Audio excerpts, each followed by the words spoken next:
DMICE Thursday research conference, informatics research conference.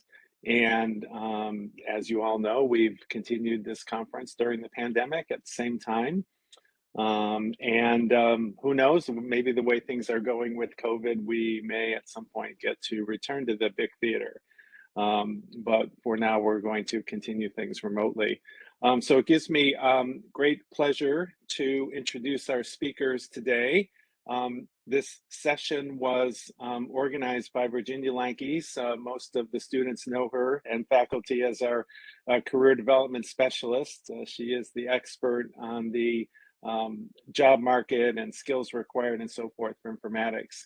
And she has recruited Thomas and Jun from Kaiser to give us a talk today on analytical careers and KP Insight Northwest.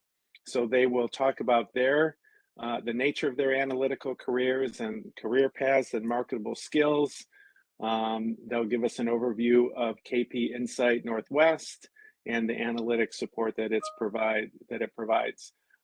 Jun Song is interim manager of the health plan operation and strategy team of KP Insight Northwest.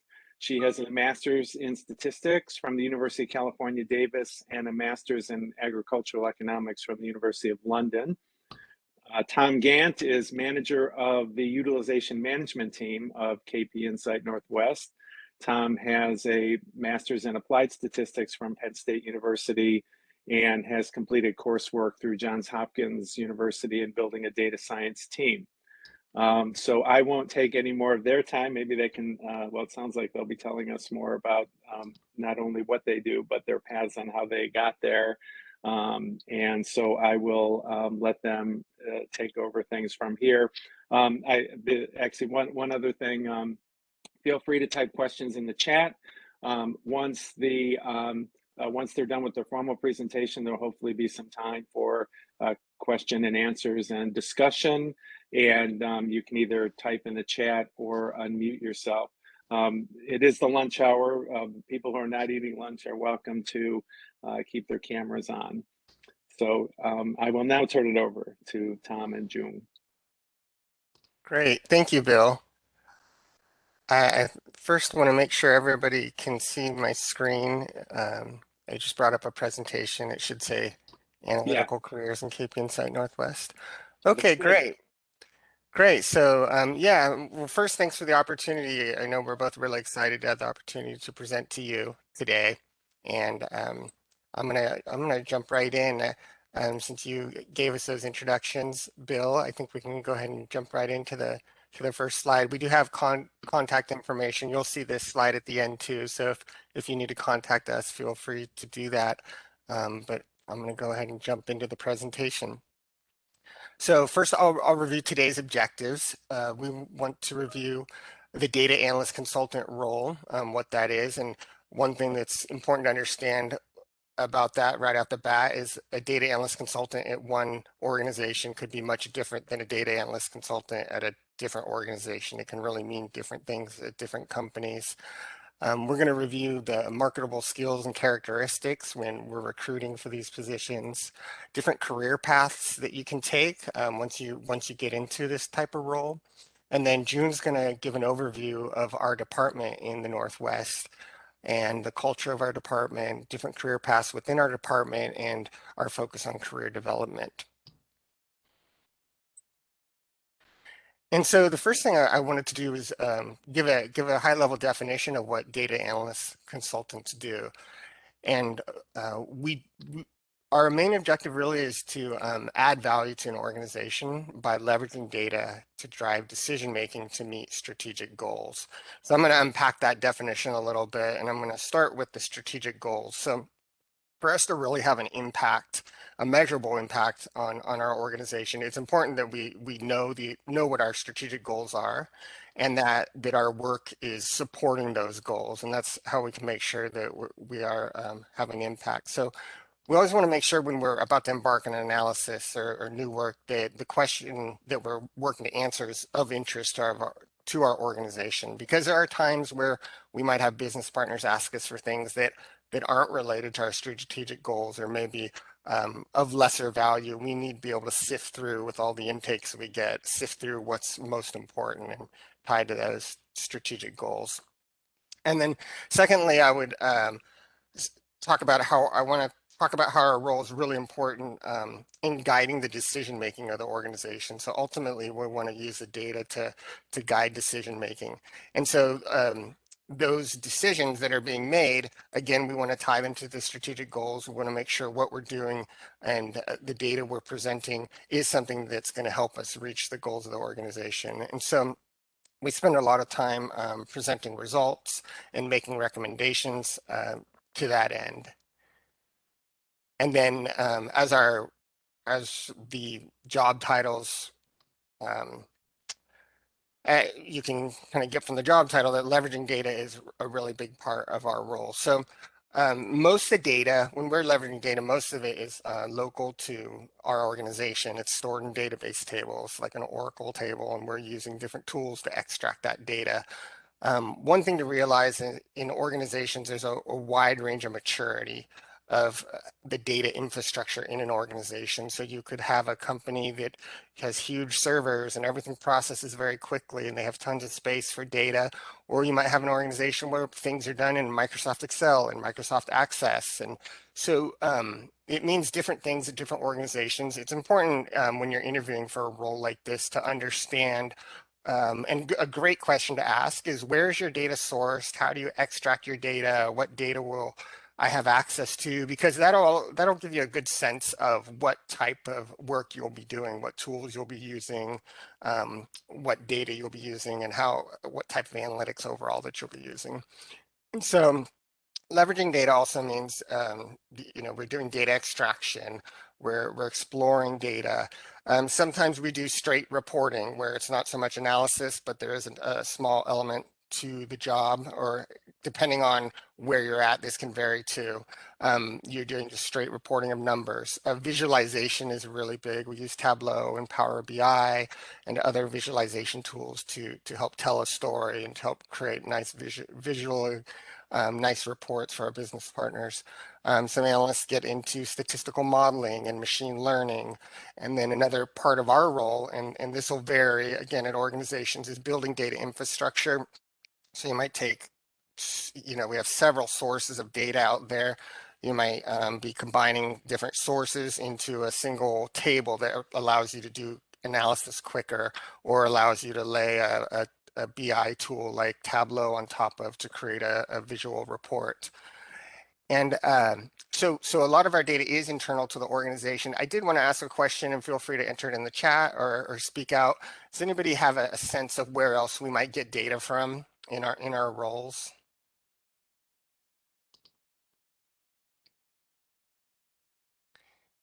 And I'm not, the way my screen's set up, I actually, for some reason, I can't see the chat right now. It seems to have Somebody minimized mentioned it. claims. Yeah, it's hard to, with WebEx, unfortunately, it's hard to see the chat. I think there's a way to do it, but yeah, maybe the other of you could read. Okay, if someone wants to speak out about anything that was written, that would be great. Yeah, I think I heard claims. Yeah, and so there's claims data, there's membership data, there's from our electronic medical record, there's data we get from there. There's pretty much endless data sources. And I think one thing that we try to keep in mind too is that we also might get data from outside our organization. So we might be looking at peer-reviewed studies from another organization or a university, because if a question's already been answered, we don't want to answer the same question again, because that can save us time and we don't always need to repeat it. And that can happen within our organization too, especially a large organization like Kaiser.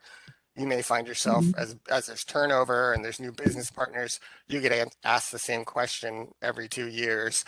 And so it's important to make sure that we're leveraging knowledge outside of Kaiser and knowledge that we've already come up with within Kaiser too. And that can sometimes be challenging because we don't always have a good way of institutionalizing knowledge and passing, as there's turnover with analysts, passing over knowledge from one analyst to the next. And then I also wanted to highlight the importance of ultimately we want to make sure we're adding value to the organization because in Kaiser's case, you know, and in most cases, data analysts are generally we're an overhead expense to an organization. So we're not making sales or we're not providing direct care to patients. So we really need to make sure that we're proving our value to the organization. So the analytics that we provide needs to be greater than what we cost the organization. And so we can show that in many ways. And one is through improved quality, so improving patient outcomes, or it could be decisions leading to financial savings.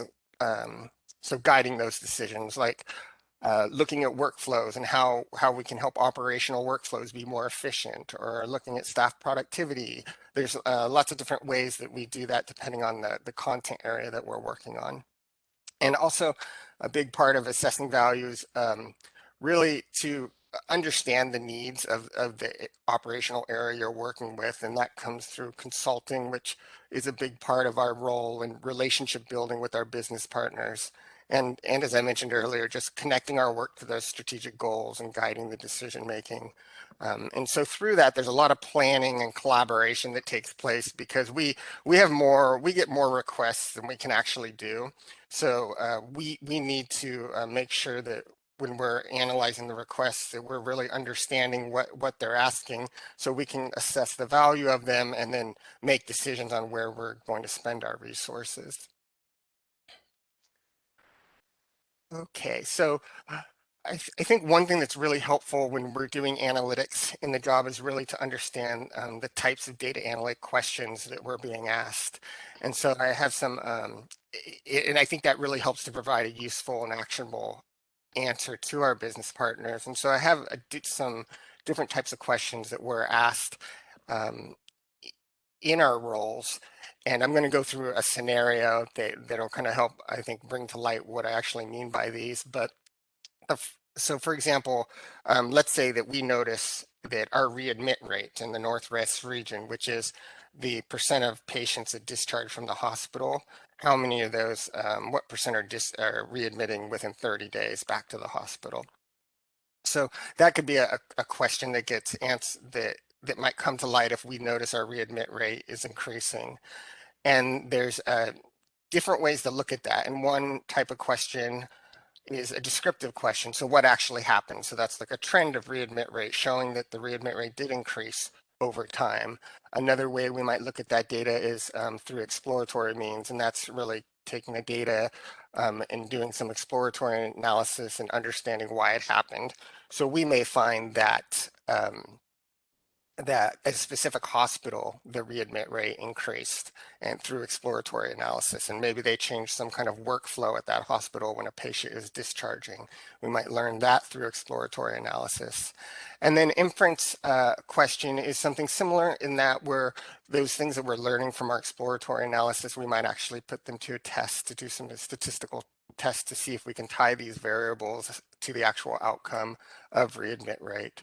A predictive question would be we might be taking in a lot of variables and based off those variables predicting whether a patient will readmit or not, or developing some kind of risk score of whether a patient will readmit so we can make sure that those patients are getting the follow-up care they need and directing limited resources to those patients who are most going to need it after discharging from the hospital. And then a causal question would be, well, what happens if we change this workflow when a patient is discharging from the hospital, or we change this type of care that they're receiving, their post-discharge care? What will happen to their eventual care? Will they end up readmitting or not? So that could be a causal question. And then the mechanistic question gets more into why did it actually happen? So we saw an increasing trait in our readmit rate. What actually caused that? So, and are we able to tie it to that? So it gets more specific around, well, in our discharge procedures, the nurse now does this rather than this, and this is why we're seeing that patients are readmitting more to the hospital. So that's just an example of the different types of questions that we might answer within that scenario. And I think one thing that's important is to understand whether the question can actually be answered or not. Because sometimes we might be asked a question where we can't actually answer it. The data doesn't support it. And an example of that is um, a operationally, they might put in a new initiative. Maybe it's a new care group around certain patients with diabetes or something like that. And they come back to us and ask, well, did this care group have an impact? Did it improve the health of the patient? Did it reduce their hospital utilization? And many times, this study, when the care group was set up, it wasn't set up in a way that we can capture the data and make a valid study of whether it actually made an improvement. And I think that's where like consulting and relationship building with our business partners really comes into play, because we want to, when those studies are being built, we want to be involved early on in the process so we can make sure when those initiatives are being built that they're being built in a way that they're capturing data that we'll be able to make an analysis after and help them determine the success of the program. Because a lot of the times operational decisions will just move forward without analytics involved. And then at the end, they want to know the answer of whether it was successful or not, where we really want to build those relationships and get involved earlier in the process so we can provide some consulting and guidance of the rollout of the initiative.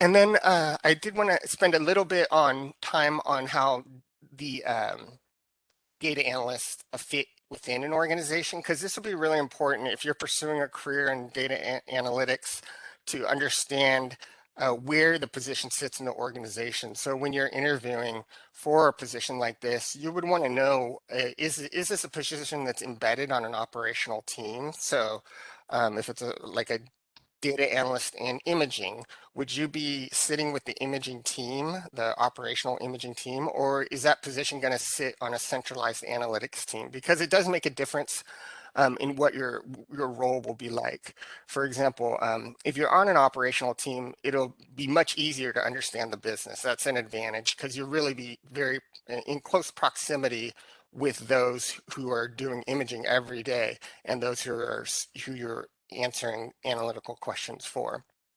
Um, and it also facilitates relationship building with the customers who you're ultimately providing the data for.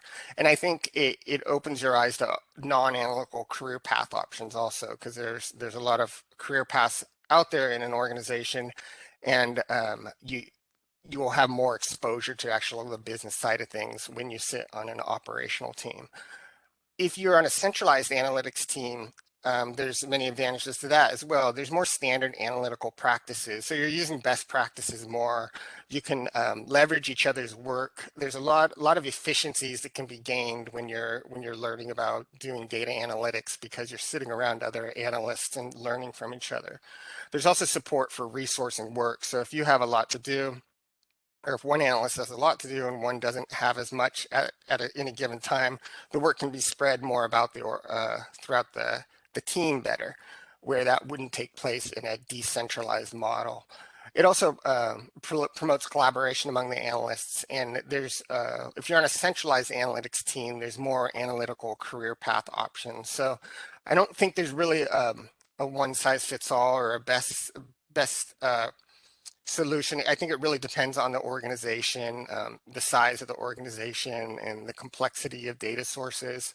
I think one ideal that it should often be looked at is that data analysts sit in an analytics department, but there's a real concerted effort that there's dedicated teams that work really to build relationships and learn different, really learn the business of external groups. So and that really needs, wherever you're embedded, it's really that engagement with your customers is extremely important. Okay, so the next slide, I wanted to speak to some of the skill sets and characteristics that we look for when we're recruiting for these types of positions. So it is helpful to have some kind of programming skills like SQL or Python, R, or another some kind of programming background, quantitative skills like, or quantitative background in statistics or math, or have math or statistics or some quantitative skill within the major that you or your background. BI visualization tools, we use those a lot, Tableau and Power BI.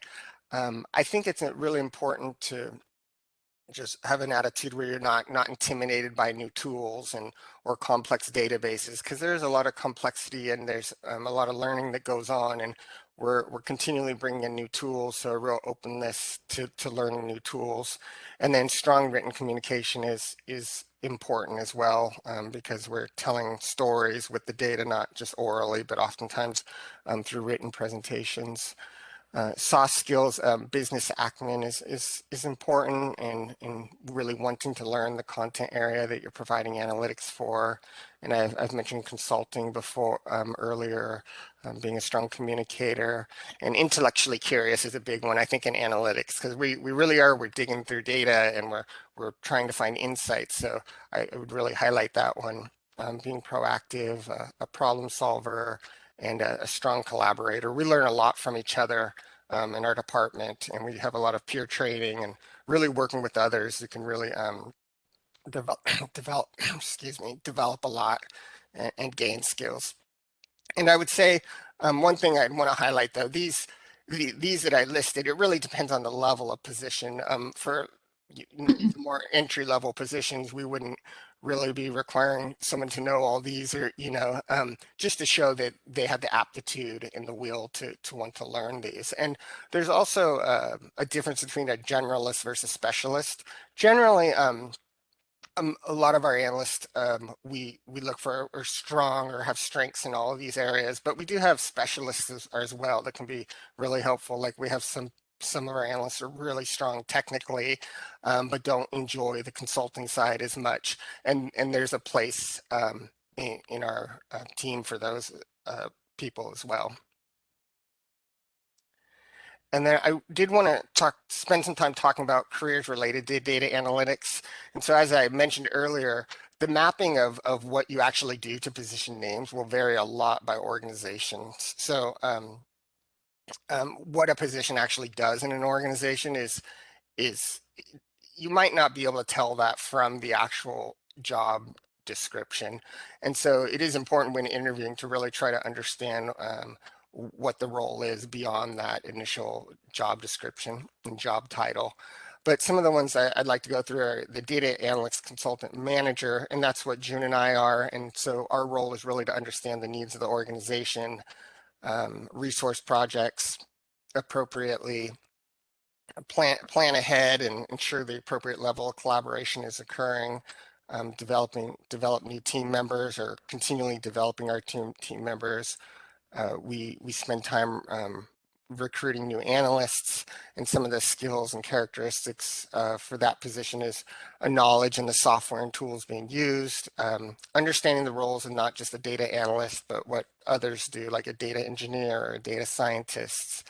And as I mentioned earlier, it's important that we are adept at focusing on appropriate problems. And we also need to be able to provide analytical support when necessary, because if we're resource constrained, a lot of times we'll have to dig in and do some analytics as well. And I think being able to deliver results, whether they're positive or disappointing results, in a solution-oriented, positive manner. A lot of times, there might be a business partner who has an initiative and they're really tied to the success of that initiative. And it can be challenging, if you run a study on it and you're showing it's not having the intended impact, but being able to, deliver those results that's what the data is showing. But as I mentioned, in a positive manner, and just being a supportive of a team, being a people person, and really meeting regularly with our team members, understanding their needs, and looking out for development opportunities and opportunities that they can take advantage of to progress their careers. And then the next one is a data analytics consultant lead, and they it's similar to data analysts, but they take a leading role, and they're very adept with their technical skills and their consulting skills, but they don't want to be a people manager. So it's a path for those who don't want to be a people manager within the analytics career, but they can lead from more of the pure analytics perspective and less of an HR perspective.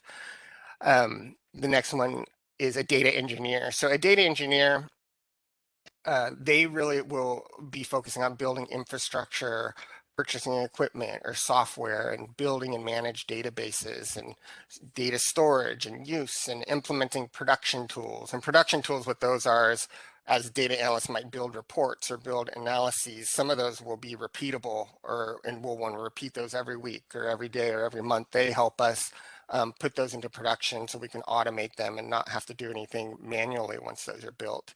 And usually a data engineer will have more of a computer science IT background versus a data analyst.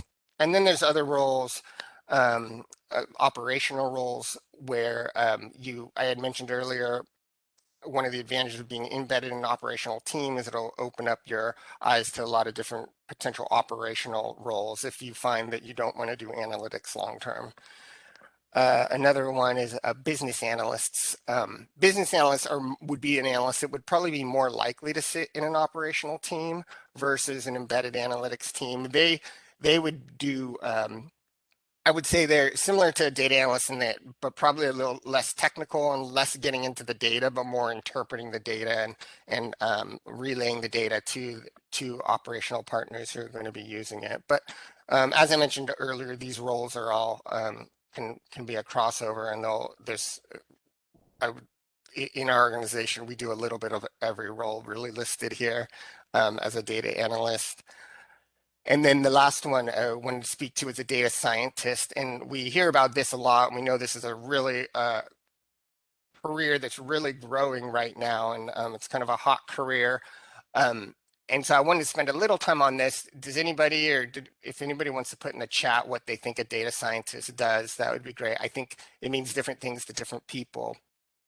But I'm gonna jump into the next slide, which does review that a little bit, and it talks about the difference between data science versus data analytics. So I guess again, I would say it's not a clear distinction. It is really organization dependent, but and what are common to both is consulting and communication, math and statistics, data visualization, programming and statistical programming and content knowledge, understanding your business. I think when we think of data science, where it's a little more specialized in that you're getting more into machine learning, you're using Python and R to build models more versus a statistical model where the relationship between the variables and the outcome might be more obvious. In a black box model and machine learning, it's doing a lot more processing, and the relationships between the dependent and independent, or the independent and variable and your dependent variable or outcomes aren't as obvious. But so it's a much more programming related field. And I would say again, though, we as data analytics, and depending on how comfortable someone is, we delve into the data science world too. And you could have a data science role out there that you apply for, and you may find that it's more you're just doing straight reporting. So I guess I would want to summarize up when you look at for different roles and understand your interests, and make sure you're asking questions during the interview that's so you can get the information you need to make sure that the role will align to your interests. And so that was my part of the presentation. I'm going to hand it off to June and move to the next slide here. Thank you, Tom. So Tom talked about, like, in general, how the analytical careers, what are the different roles involved. I'm going to dive in deeper into specifically to our department, the department Tom and I work in. It's called Kaiser Northwest. Our mission for our department is to provide Kaiser Northwest region with business intelligence and analytics that helps them to lead the market in high quality and affordable healthcare to our members. We have about like 35 people in our department. It's a really strong analytical team that supports the region health plan operations. And we have a separate team like in the region for the perm side, but our team specifically supports the health plan entity. We do oversee how our region collects and organize and utilize different informations. We take the region's diverse data and transform it into actionable information to our business partner, try to improve their decision making and goal setting. We also like report up through the finance department. We work closely with our business partner in different areas that you will see later, probably next slides. What are the specific areas for health plan and care delivery settings within KP Northwest? As a department, we do value honesty and integrity, collaboration and innovation, and we also not forgetting fun, because it is actually a fun career path if you're really interested in digging into like the data and bring some insight to our business partners. So next slide. So here's within our department, we have about like 6 teams, and we have a population health team that focus on quality and patient safety and service and care experiences. Population health definitely, and also we have a person dedicated to occupational health. We also do like employer group reporting through that team. The other team, health plan operation and strategy, that's my team. We do support the health plan services and administration part, helping with regional call center and ambulatory care that involves message management and primary care, specialty care staffing, claims and outside medical costs, those type of thing, and as well as external reporting. That includes some regulatory requirement for APAC, APCD, those are all payer, all claim data to fulfill the state requirement. The finance team and dental team, they covers financial report, labor reporting as well, supply chain. We have a person dotted line to HR, analytics. They also support dental operations. And Kaiser, actually in the Northwest region, we're the only region that has dental operation. They also support action or benchmarking as well. And in Tom's team, the utilization management team, they cover ED like PDR, those hospital metrics, and also hospital utilization and inpatient transitions, imaging and lab. Within the hospital team, they covers hospital operations, hospital quality, skilled nursing facilities, home health, and continuing care service. We have a pharmacy team that's dotted line to us. They initially reside within our team, but then later on reports to pharmacy business, just like what Tom mentioned. They reside in the business, within the business, so that they can serve their business better. They cover outpatient pharmacy, inpatient pharmacy, clinical administered medications, oncology pharmacy, and clinical pharmacy service. So through all those areas that we support, we develop and distribute a very like wide range of reports and dashboards. Usually a report may start out as an exploratory analysis that evolves into a regular monitoring tools, maybe defined by the operational and strategic goals of the organization, or maybe dictated by regulatory requirements. Eventually, the reports will be fully automated, and then they will be transitioned to the KP Insight production support team after certain business criteria and technical criteria are met. With much of the integrated Kaiser Permanente world available in some form of structured electronic data we have, there's a huge opportunity for using more advanced analytical techniques to discover more new patterns and relationships, and to help predict how our system and our patient populations are likely to act in the future. So for that, on that topic, we do have so far developed a range of models, including predictive risk scores, multivariate exploratory analysis, forecasts, simulations, and text mining models. we continue to invest time and resource in developing more like our analyst experience and expertise in this very important analytical capacity. Next. So as a department, we used to have we're actually in a phase transitioning into a more consulting culture rather than providing data report, those type of like surface level reporting. The reason for that is the old model that we had, we just basically meeting the requirements or request from our business partner, whatever they need. Not so much deeper into like what exactly is involved.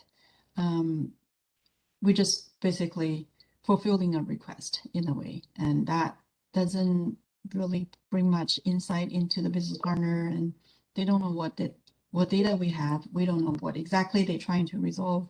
So a lot of a report after developing that type of report is not being used effectively.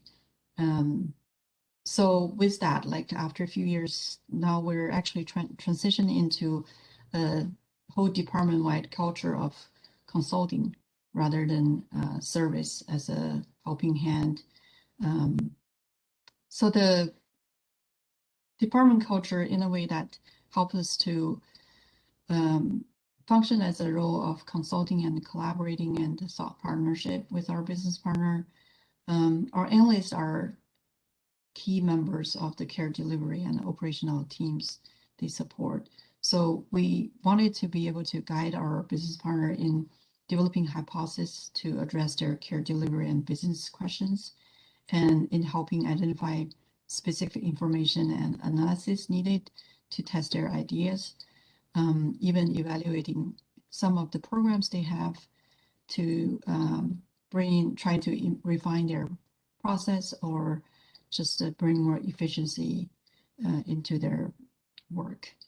So in collaboration with our business partner, we often design metrics and reports and dashboards that help them effectively monitoring operational processes and outcome.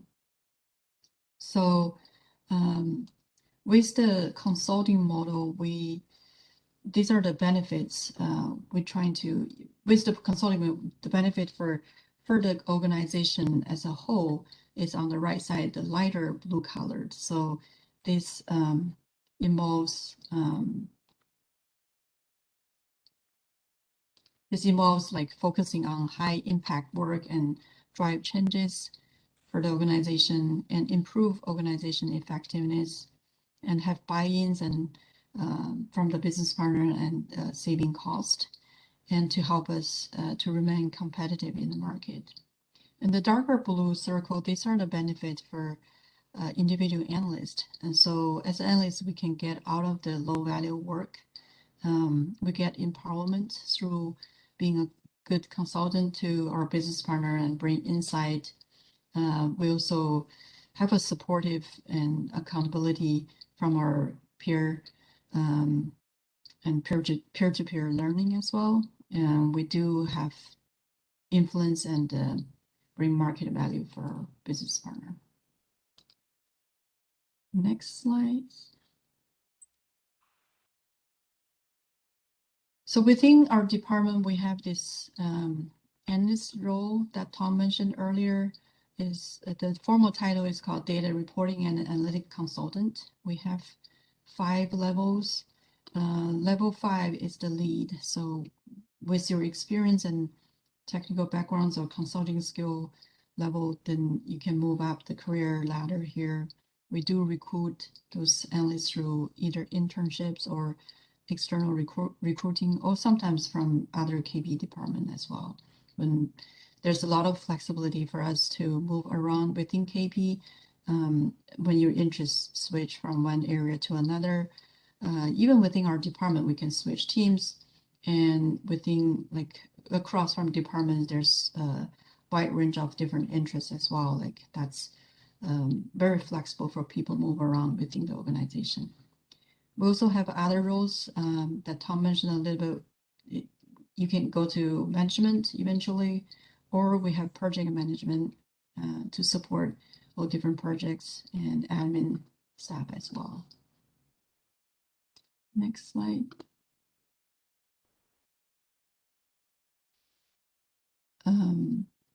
In terms of career development within our department, we have a in-house career trainings within the organization. Kaiser does provides a lot of trainings that includes a lot of wide range of different skills, including soft skills and technical skills. Although within organization, we don't have a lot of specific technical skill that we use that have training programs within Kaiser, like for example, different tools, different statistical analysis. Those we don't have in Kaiser, but within our department, we have annual budgeted, dedicated budget for training for analysts that you can either attend technical classes or conferences. We also started to have peer-led training and development programs within ourselves. The consulting program that culture that I mentioned earlier, that it's actually come from within our department. We organized a consulting program training, which is a very extensive consulting skill training program that lasts 6 months. The goal is to help analysts to develop that consulting skill on an ongoing basis, not just taking a class and then be done with it. That skill needs refined over time and different for different projects and scenarios. We also have cross-team and cross-role collaboration that oftentimes we work with our perm side partners of the analytical team to collaborate on, because oftentimes health plan also cross with perm side and looking at the doctor information and physician clinician information as well, and same vice versa, they also wanted to see the health plan side, so we do have a lot of collaboration on that. And we also collaborate with our regional strategic implementation office to bring in high level like priority projects to our team, so that we can make impact to our regional critical decisions.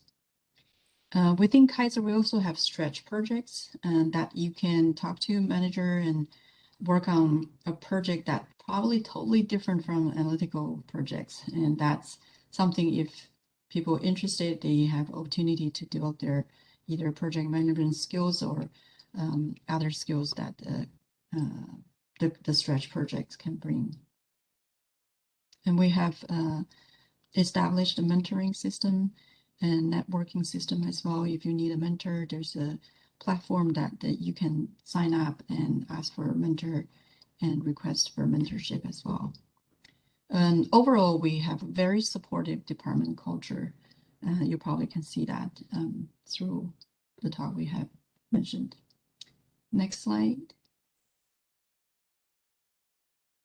So this one is just a bring overall to see like how different skills fitting together. And as a analytic consultant, it's really a mixed bag of different skills.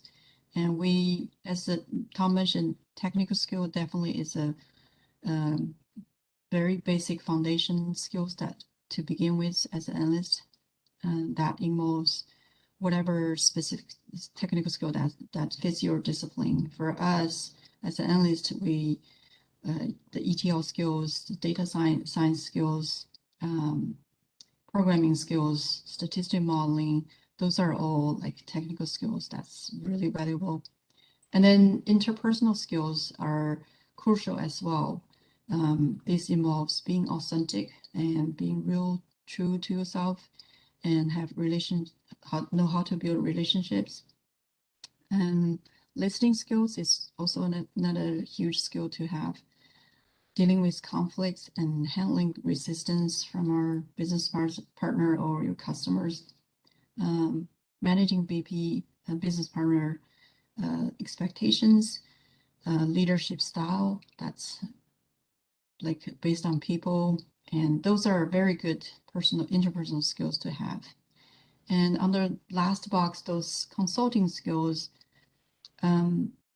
over time, it becomes really valuable to be able to acquire those skills, to be able to do contracting or negotiating with our business partner, because oftentimes they have their idea, but it may not be the ideal plan for them.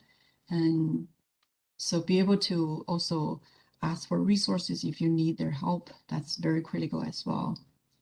So throughout different consulting phases, there are different skills involved. And with a combination of the technical skill, interpersonal skill, and consulting skill, these are using wisely and appropriately, this can help us to make impact and drive changes. I think that's probably is the last slide. And Tom, you can feel free to bring the last slide, the contact information if people need it. So with that, I'll leave some time for questions and answer your questions. Great, thank you. That's excellent talk. It's very interesting to hear both what your organization does and also your own journeys and the skills. Maybe you could stop sharing the slides. That way, I think you both would be able to see the chat. There are a few questions in there, including one for me. You were listing the various tools. There's a lot of interest and enthusiasm in these quarters here for some of the visual programming, machine learning tools like Orange and RapidMiner. Do you see roles for those in your shop? Currently, those tools, we don't have like an infrastructure really to support. I would say our machine learning that takes place is more within using Python. That would be our primary tool that we're doing those types of models in. Okay, We do there's have another, yeah. We do have Sorry. a sandbox that for experiencing different tools. We have Sparks and those type of things. So currently, like Tom said, the Orange and the other tool was not in our department yet, but you never know. Like there might be future opportunities to learn that.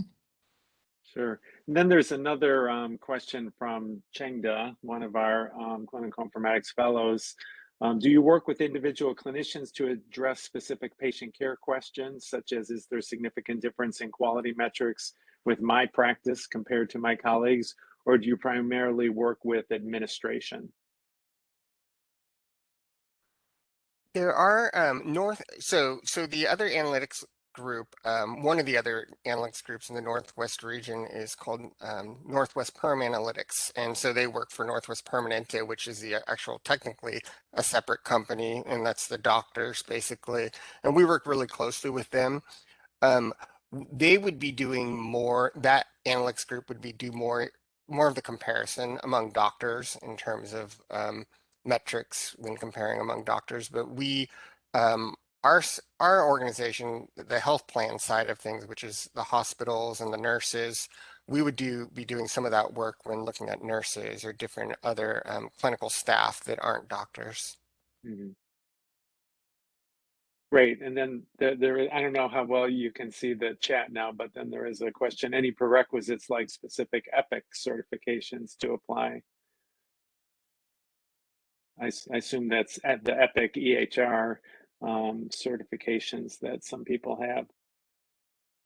Yeah, we do work with using the Epic data a lot at the back end. We call it Clarity. So if you know Epic, it's definitely a plus because sometimes we do have to go into patient member charts to get around and trying to see where that data in the back end is. So certification is not required, but if you have that skill, that's definitely a plus. Yeah, yeah, as Jun said, we use Epic a lot to validate data and to understand how it's entering the front end system.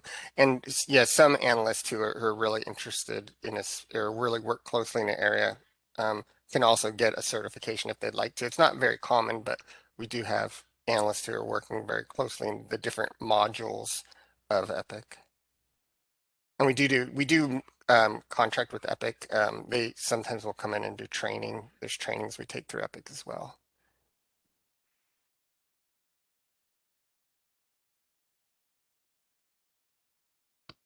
Any other questions from the audience? Either type in the chat or unmute yourselves.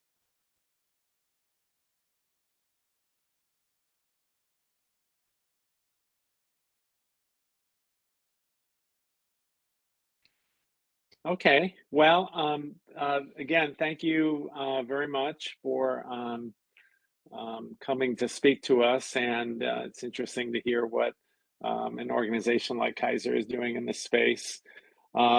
We have your contact information, and we have a connection through Virginia, and hopefully there might be some opportunities for some of our students. So I want to thank everyone for attending today, and we will meet again next week. We have another external speaker who some of you may know or have heard of, Dr. Betsy Toll, and she will be speaking to us next week. So have a good day, everyone. See you all later. Bye-bye. Thank you. Bye. Thank you. Thank you, everyone. Bye-bye. Bye.